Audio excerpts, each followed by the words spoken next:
Another knife review coming at you from Detroit Knife Reviewer.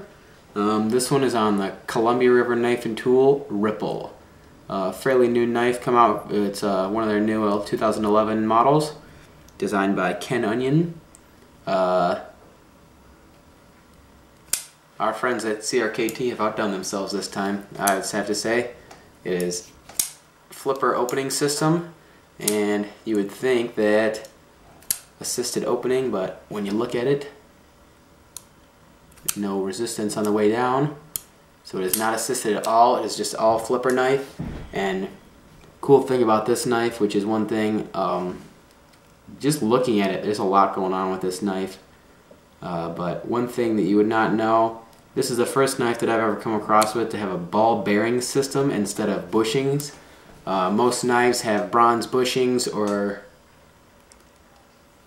brass bushings. I don't know why I said bronze. I don't know if any knives have brass bushings, but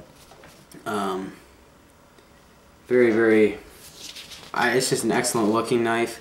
Just looking at it like this, it looks shinier than it. I don't know, it's pretty shiny, but it's just straight lines going across it. There's those ripples, which is probably one of the reasons it's called the ripple.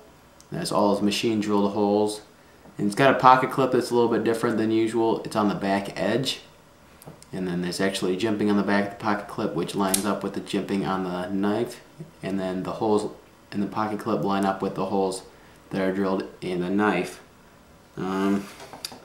Blade steel on this is 5960 HRC, which I don't really know a whole lot about that steel, so I can't tell you. This knife was designed by Ken Onion, who has done a lot of work for Kershaw.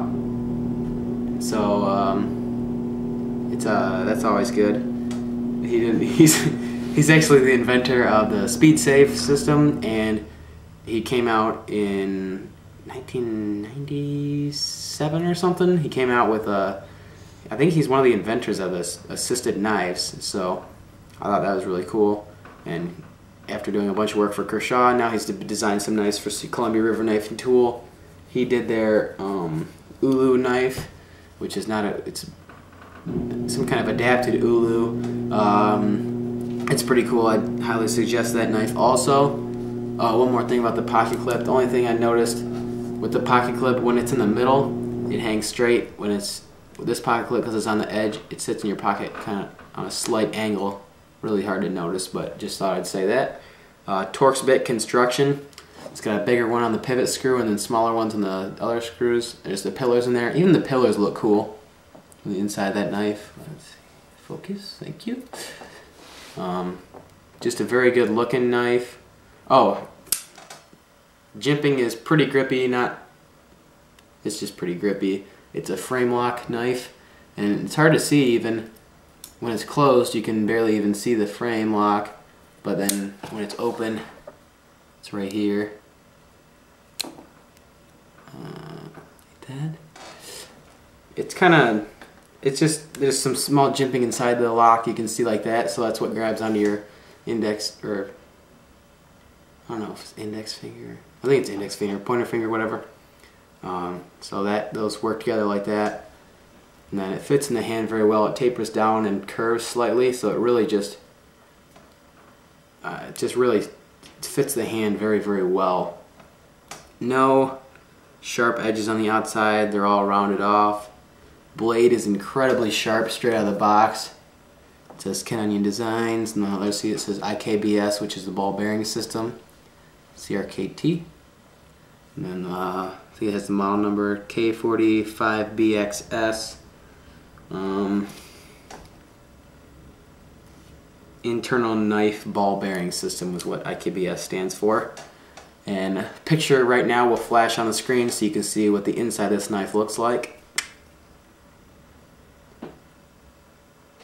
So now you know what the inside of it looks like, the IKBS ball bearing system.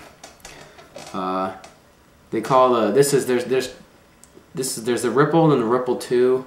There's two smaller models and there's two larger models. This one has the blue handle scales, the other one has black, and then they call them, like, I don't remember what it's exactly called, but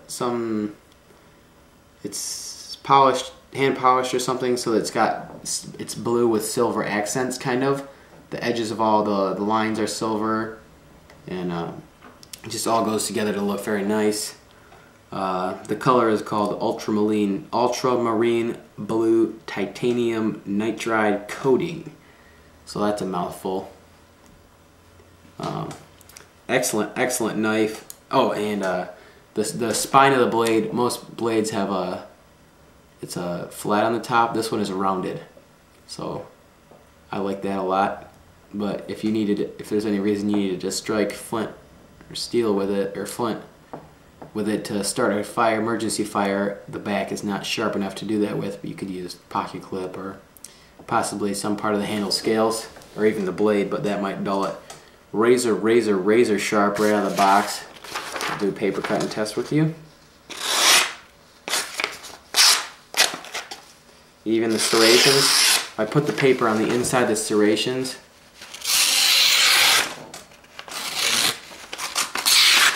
It's just a razor, dude. Okay. You can just cut this paper to ribbons with this knife. Excellent knife. If you buy it straight from Columbia River Knife and Tool, it is, I believe, $125. Or online, you can get them, I think, like $75. Just a great knife flipper to open it. It opens lightning quick. I have some spring assisted knives, and I held them side by side and did them at the same time, and this was equally as fast as an assisted knife, but it's not spring assisted, so you never have to worry about the spring wearing down. So that's a definite plus for this knife. It's super smooth opening. There's no friction at all, basically, because of the ball bearings in there. None. It's just so smooth. And then it's got the ball detent, I think it's called, so that once the blade goes down, it snaps into place, and then so that creates some pressure, so pressure builds up, and then it all springs out at once, and this comes out. So, excellent knife from Columbia River Knife and Tool. Thank you, and have a nice day.